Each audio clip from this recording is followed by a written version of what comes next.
Ramos González, quien es del Centro de Incidencia Ambiental, CIAM, y quien también representa a otros grupos ambientales. Y el tema a debatir, buenos días, bienvenido, qué gusto saludarlo nuevamente. Gracias por estar aquí en los estudios. Si puede bajar un poco el micrófono para... Sí. Ahí está. Bienvenido nuevamente porque es un placer poder tenerlo en los estudios de Radio Panamá. Hablemos de la mina. El CIAM, el Centro de Incidencia Ambiental, fue uno de los primeros espacios en donde empezaron a tocarse los temas relacionados con la mina de cobre o con la minería en sí. Con la minería en general. Quiero ir al punto inicial. ¿Qué hace el Centro de Incidencia Ambiental? ¿Cómo opera? ¿Qué trabajo se ha realizado? Porque hay mucha gente que ha escuchado del CIAM, pero no lo tiene referenciado. Buenos días, Isaías. Buenos días. Muchísimas gracias por la oportunidad. Agradecemos el espacio. El Centro de Incidencia Ambiental, la palabra clave en nuestro nombre es incidencia. Es una organización ambiental que ya tiene más de 15 años y básicamente es una ONG que en el marco de las diferentes organizaciones se observó que uno de los problemas, de los vacíos más grandes que tenía la gestión ambiental era el vacío legal en cuanto a la implementación. Siempre terminaban en asuntos legales. Entonces se crea el Centro de Incidencia Ambiental como un bufet de abogados libre para que la ciudadanía pueda presentar sus comentarios, sus quejas, tener una manera de defensa. Y bueno, a lo largo de nuestro desenvolvimiento como organización, además del tema minero, hemos estado involucrados, por ejemplo, en los temas de, por ejemplo, el primer caso que fue rechazado, un estudio de impacto ambiental por incumplir las normas ambientales, que fue el caso Red Frog, creó el presidente Cian. Eso es en Bocas del Toro, ¿no? Bocas del Toro. Otros temas, por ejemplo, la protección en el caso de Coiba. También tenemos el caso de Isla Boná, que a veces se nos olvida el contexto. Hemos estado involucrados en la creación de redes ambientales en función de los manglares, por ejemplo, en Panamanglar. Otras redes, por ejemplo, en la defensa de sitios como Bahía de Panamá y el establecimiento de la ley de protección de Bahía de Panamá. Fuimos contraparte panameña, por ejemplo, seguimos siendo en el tema de cambio climático y representantes internacionales frente al tema de cambio climático. También somos parte y generamos la parte de sociedad civil para la creación del Acuerdo de Escazú, que da acceso a la información. Entonces, hemos estado a lo largo de los diferentes años en temas de incidencia. Siempre creemos que no solamente es un caso particular, son los temas que puedan crear un cambio en las políticas públicas para mejorar la condición de la sociedad en el manejo de los diferentes recursos que nos afectan a todos. Permiso, Chema. ¿Cómo se financia el CIAM? ¿Cómo opera? ¿En base a qué? Bueno, usted entenderá que tocando temas sensibles de la realidad panameña, no podemos obtener fondos nacionales por parte del Estado, ni de empresas, porque eso generaría un conflicto de interés. Entonces se aplica a diferentes proyectos internacionales que estén regulados, por ejemplo, en temas de humedales, tema de defensa a campesinos, defensa a organizaciones de base. Se aplica a esos diferentes proyectos, además de donantes particulares, y de esa manera se obtienen fondos internacionales para el funcionamiento de la organización. Chema. Ahora, usted lo dice, las políticas públicas en temas ambientales. Si hubiese que hacer una valoración de cómo está Panamá en este sector en cuanto a sus políticas públicas, ¿cuál sería? Mira, hay una ironía en todo eso. Yo soy biólogo, mis compañeras todas son abogadas. Siempre he creído de manera personal que en Panamá, en cuanto a leyes, estamos bastante bien. Okay. El asunto es la implementación. Por ejemplo, Panamá tiene una política de humedales que no cumple. Usted acaba de mencionar el tema del calor y demás. Por ejemplo, cuando se hablan políticas de gestión pública en temas diferentes, lo que se debe entender que, por ejemplo, la política ambiental, por decir algo, el manejo de los residuos, ese no es un muerto, un asunto que solamente le toca a la UT o al Ministerio de Salud. Es un asunto que tiene que verse desde los manejos agropecuarios por parte del MIDA, que tiene que ver aspectos de logística por parte de los municipios. Entonces, toda la implementación de esa serie de políticas tiene que permear a los niveles de ministerio, pero también a los distritales, y en muchos de esos casos no se ha llegado a que esa información realmente sea asimilada por los diferentes funcionarios. Por ejemplo, el acuerdo de Escazú. El acuerdo de Escazú tiene que ver con transparencia, acceso a la información y defensa de los defensores ambientales. ¿Por qué se realizó ese acuerdo? Porque sucede, por desgracia, que en Latinoamérica es la zona donde más se ataca y se asesina a defensores ambientales. Tenemos la dicha de vivir en Panamá, pero en Colombia y en Costa Rica matan a defensores ambientales. Se bloquea la actividad estatal en función de generar conflictos con las comunidades. Entonces, ese acuerdo lo que busca no es simplemente que sea aplicable al Ministerio de Ambiente. Lo que dice ese acuerdo es que cualquiera persona que en su comunidad tenga un problema ambiental y que solicite la información le sea accesible de acuerdo a su realidad y de manera efectiva, entendiéndose que ello y ese acceso a la información es un derecho humano. ¿Cómo va a ser la persona para defenderse en el caso de una situación si no tiene acceso a la información? Entonces hay diferentes pasos para la implementación de esa normativa y muchas veces las autoridades no entienden el contexto de que toda esa legislación ambiental, ya sea cambio climático, acuerdo de Escazú, acuerdo de biodiversidad, áreas protegidas y demás, permea toda la realidad social del país y no solamente se circunscribe a un ministerio en particular. Ahora, este gobierno, el presidente ha dicho que este es un gobierno proempresarial. Para organizaciones como SIAM, una cosa puede ser las implicaciones que tenga para un sector, para el sector empresarial, la Cámara de Comercio, etcétera, etcétera. Pero para organizaciones como SIAM, ¿qué implicaciones tienen ese tipo de declaraciones o ese tipo de posturas de cuál es el enfoque gubernamental? Bueno, usted entenderá que desde la concepción del manejo ecológico, el tema ecológico tiene un punto muy particular y es que considera el bien común, el derecho a un aire limpio, el derecho a un agua pública, el derecho a la protección de espacios comunes. Tiene un concepto más social que de propiedad privada. Entendemos totalmente que la propiedad privada y los empresarios son aliados en la consecución de esos fondos y de esos fines al final, para que, bueno, ellos están en la sociedad y teniendo un ambiente sano y teniendo mejores condiciones ambientales, ellos podrían desenvolverse de mejor manera. ¿Cuál es la posición del SIAM en torno a qué hacer en este momento con la mina de Donoso? Y se lo pregunto por el simple hecho. Voy a hablar de un término muy coloquial, porque no soy científico. El agujero ya está hecho. Sí. Científicamente, le pregunto, tratando de hacer docencia, ¿no? Claro. ¿Cómo se debería avanzar? ¿Cerrarlo es una opción? ¿Abrirlo para cerrarlo es otra que maneja el gobierno? Claro.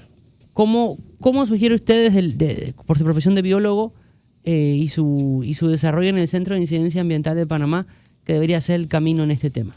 Bueno, si nos planteamos solamente desde el punto de vista físico de la estructura, hay que entender lo siguiente.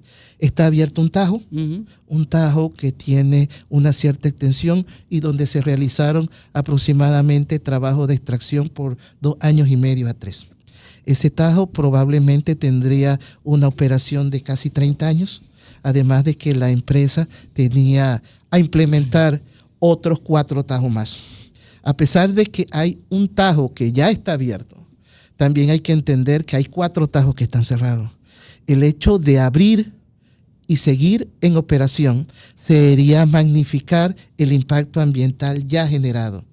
Entendemos claramente las dificultades técnicas, políticas, económicas.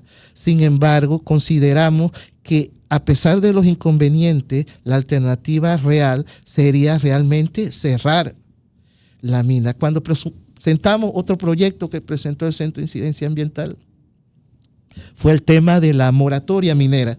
Eso se enmarcaba en que como política pública había que entender que el contexto particular de Panamá, por sus condiciones ecológicas y sociales, no eran favorables a un tema minero. Yo sé que usted ha tenido conocimiento, por ejemplo, de un análisis de política minera en Panamá. Y en ese análisis de política minera en Panamá, cuando se hacía todo un análisis general por un ente que no tiene que ver nada con el ambiente, que era de Canadá, estableció que había toda una serie de trámites previos: ajustar la legislación ambiental, ajustar la legislación minera, actualizar las fianzas ambientales, adecuar el ámbito administrativo en relación a cierre y funcionamiento de minas, preparar mejor el Ministerio de Comercio e Industria, actualizar el Código Minero, todas esas fases necesarias para que el país siquiera pensara en desarrollar la minería. Eso no se ha hecho. Sigue tal cual está.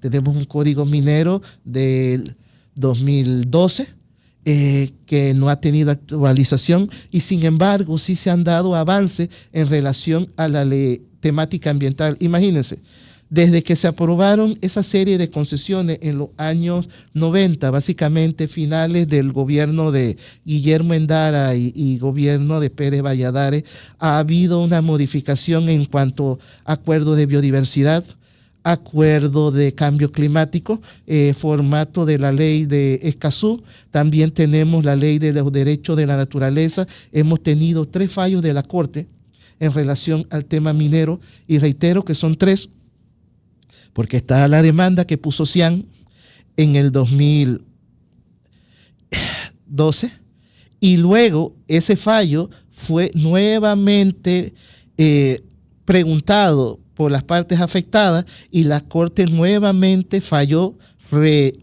afirmándose lo que había dicho y estableciendo los problemas y conflictos que se generaban. Eso en el 2017. Luego, en el 2023, con el siguiente concesión y proyecto que se da, nuevamente la Corte falla, reafirmando todo lo que ha dicho en los fallos anteriores, y reafirmando que frente a la problemática minera y frente al conflicto social de un bien como se tiene, los derechos de derecho a un ambiente sano, derecho a la salud y la protección de la biodiversidad están sobre esos derechos particulares. Nosotros, como organización ambiental, y de acuerdo a los especialistas que tenemos, nosotros somos parte de UICN y diferentes redes internacionales que nos brindan apoyo. Lo que establecen es que, primero, ante todo, había que hacer un estudio pormenorizado y científico que aclarara la realidad. Mira, Grispan y compañeros, un detalle interesante, por ejemplo, de las auditorías. Sale el gobierno anterior, deja una auditoría que establece que se va a evaluar el material del concentrado, estableciendo quién es el dueño correspondiente de ese material. En teoría es el Estado en este momento. En teoría, pero queríamos una prueba científica imparcial que estableciera eso para no tener problemas. Ni de parte de ellos, de nosotros. Han pasado tantos años y por transparencia el gobierno no ha mencionado eso. Tiene la auditoría, no la pasa. Isaías, una consulta. ¿Existe el punto medio en este momento que ustedes puedan conseguir? O sea, que ustedes estén manejando. Con el punto medio me refiero a encontrar el balance, y le pregunto esto sin estar yo al lado de ninguno de los dos. Encontrar el balance entre lo ambiental, la economía y el desarrollo del país. Claro. Porque hablamos, evidentemente la Corte demoró años en fallar en el tema y eso perjudicó todo el proceso, y estamos hablando de esto por un error de la Corte Suprema de Justicia que fue el que retrasó todos los detalles, y por cosas y por trámites legales que no se hicieron en su momento, revisiones, procedimientos y demás. Pero en este momento estamos en el 2025. ¿Cuál sería la forma en torno al punto medio para poder avanzar como país en este tema? Porque hay países que consiguen el balance entre minería y ambiente, o minería, ambiente y economía. ¿A ese punto se podría llegar en Panamá? Es que es difícil porque no conocemos un país que haya llegado a ese equilibrio que se menciona. Lo que hemos encontrado es que, por una parte, diferentes grupos se han impuesto sobre los derechos sociales y han establecido la minería.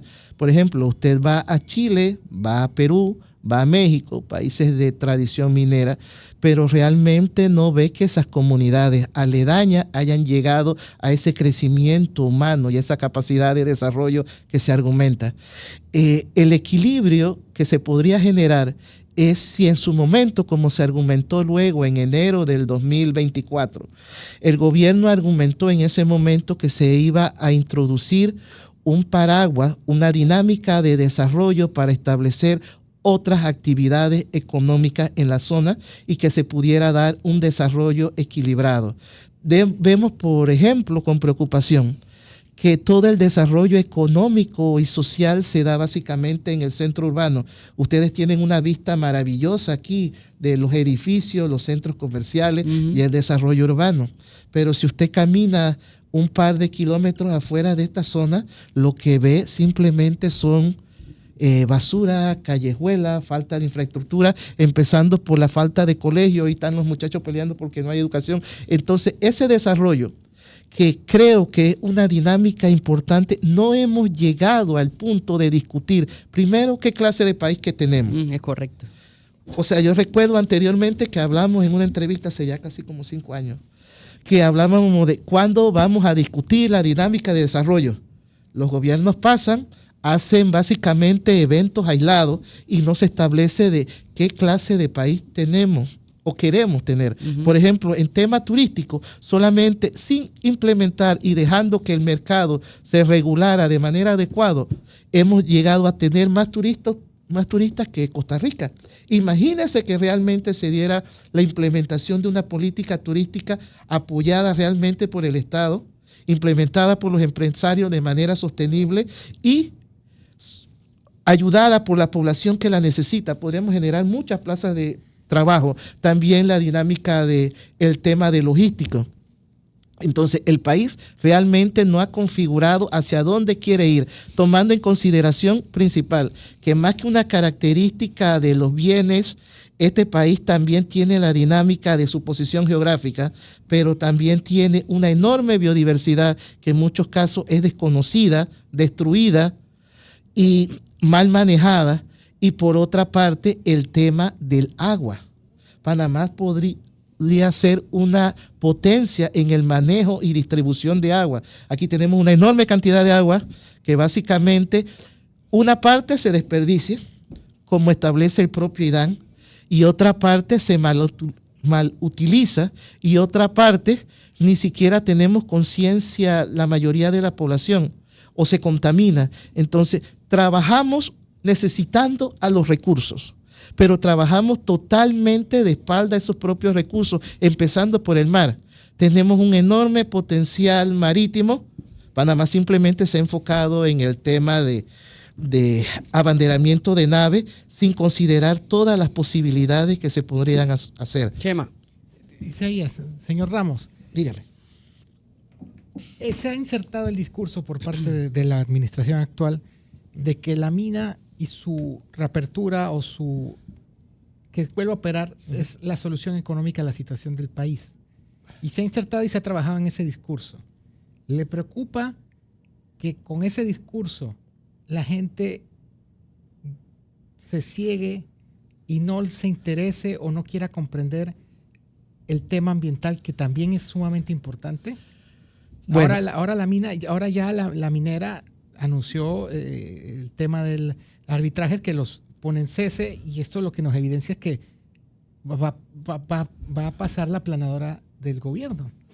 Se va a intentar, pero en cierta forma, aunque no nos es grato, tampoco cambia mucho la dinámica de los gobiernos. Desde la implementación del tema minero hemos visto los diferentes gobiernos cómo han dado pasos para la implementación de la mina, y todos esos proyectos han sido una serie de fracasos sociales y ambientales. Recordemos el tema de Remance, el tema de Santa Rosa, el tema de Petaquilla. Cada uno de esos proyectos en su momento fue presentado como la panacea de la zona, la solución a los problemas, y luego de los inconvenientes se demostró que eso no era cierto. En el caso de acá estamos hablando de un yacimiento bien grande, de miles de millones de dólares, pero también vemos que es la misma actitud del gobierno de presentar como la solución de todos los problemas sociales al tema minero. Creo que la ciudadanía, o una amplia porción de ellos, y siempre vamos a apelar a la educación ambiental y a la conciencia, es que la población tiene que entender y ya conoce las implicaciones sociales del mal manejo de agua, de la falta de de la falta de acceso al agua, por ejemplo, cuando sucedieron los eventos de la Purísima, de la falta de calidad ambiental cuando ocurrió el evento de Cerro Patacón. Hay toda una juventud y una sociedad organizada a lo largo de todo el espectro nacional. Sindicalistas, maestros, indígenas, agrupaciones religiosas, toda una serie de la población civil que conoce la relevancia de defender el tema ambiental. Nosotros lo que quisiéramos es que en el momento de la discusión ambiental nos basáramos en los datos que se tienen. Miren, por ejemplo, esto. A pesar, uno para usted y otro para su compañero, cuando se habla, por ejemplo, del tema ambiental y de la dinámica de la mina y de cómo lo ha manejado, ustedes tienen en la mano, por ejemplo, el informe técnico 41 del año pasado, en donde establece toda la serie de incumplimientos ambientales que ha tenido la propia minera Panamá. Miren, hay algo que siempre quiero hacer acotación. Nosotros como organización ambiental y sobre todo como una organización legal no inventamos información. Esta información es pública, clara y es del propio del Ministerio de Ambiente. Ahí claramente se establece una serie de hallazgos de incumplimientos en donde la empresa de manera reiterada ha incumplido los manejos ambientales que se comprometió con el estudio de impacto ambiental.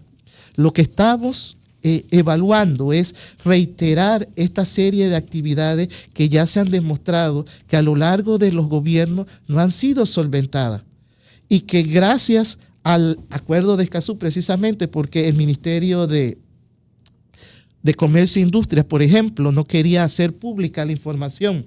Fue gracias a una demanda que presentó el Centro de Incidencia Ambiental que se recuperó esa información y actualmente es pública para conocerla. Se establece cómo se ha dado el manejo minero.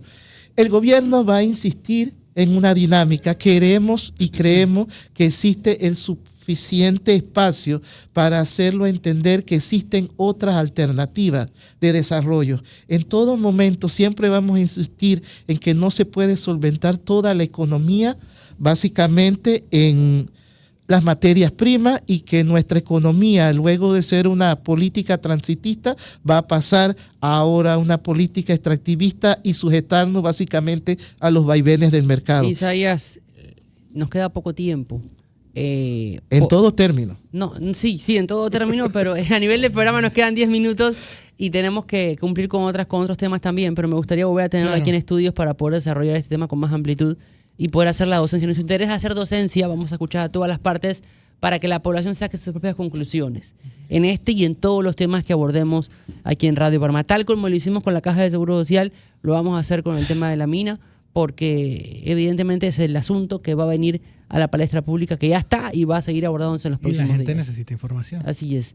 Le agradezco el tiempo y ojalá podamos volver a tenerlo aquí en los estudios en las próximas semanas. Nos quedamos con este documento para todo poder suyo. Leerlo, analizarlo y poder conversar con usted más adelante sobre este tema con mayor amplitud. Muchísimas gracias. Isaías Ramos, del Centro de Incidencia